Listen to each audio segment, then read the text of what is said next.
The major benefit is actually designing research that's useful and practical and has an impact right from the start.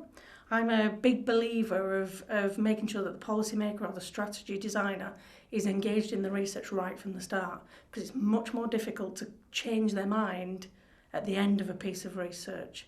So you get them involved in the design, you get them involved in the steering of it, and you get them involved in the dissemination. And by the time you come to the end, your research already has impact. It's already done its job. And actually that hard job of identifying the impact you've already done. And that's something that is a real benefit. What really helps is local government being clear about what they are interested in. So what are the policy priorities that we in local government need academia to help us with? What are big challenges that we need that intelligence to start to address? Once we've done that, I think universities can help local government by signposting better. So who are the experts around how you care for frail elderly people, or how mental health services can make people more employable? Who knows about those things? And it's sometimes very difficult at the moment to locate those people in universities. The major benefit is to society. We play a role in providing services to society, and academics play a role in bringing knowledge that helps us improve services, helps people help themselves, help politicians make decisions. All that needs to come together, and the better the evidence, the better the data, the better our partnership and collaboration, the more contribution we collectively make to society. When you're working with academics, their research works best when you're dealing with long-term problems. And that's a lot around what Citi Redi is about. It's about economic development in the long term. And local authorities, because of the pressures that they're under, constantly respond to whatever the latest demand is from central government. And they actually need to take a step back and think, over the long term, I need to understand my place, and I need to know how it works and how I can influence it.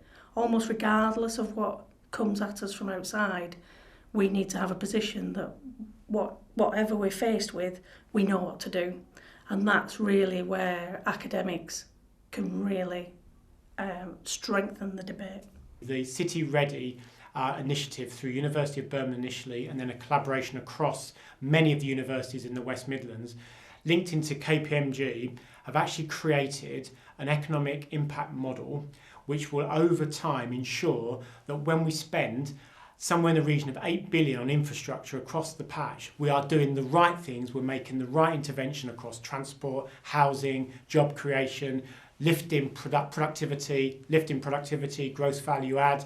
By doing that with a model that has got, again, the best of global modellers, the best academics in the world coming to Birmingham, coming to the West Midlands through Citi Redi to build that credibility and that dynamic model with KPMG is a case study that I firmly believe will not only form the right kind of decision making for the combined authority over the next decade, but will actually be the envy of international academic institutes as well as other areas that are trying to grow their economies at speed. We're instigating massive change as a result of this academic exercise.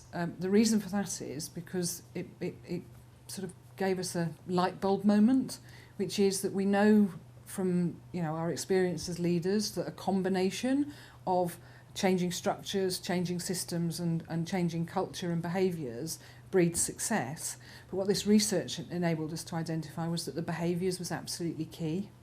So we as a consequence of that insight, we have been working with our senior leaders and our senior managers and now all of our teams to try and develop the right sort of behaviours in our organisation that will deliver success. Even those that don't work naturally with public agencies or apply their work at the moment, I would argue the future will see more prioritisation, more weighting for that kind of, if you like, industry and public sector linkages. So I would urge academics, particularly those that have been in fundamental areas, to say there are opportunities for us to bring to light some of the brightest research students into real tangible challenges on a day-to-day basis, and we're ready, willing and able to provide those opportunities.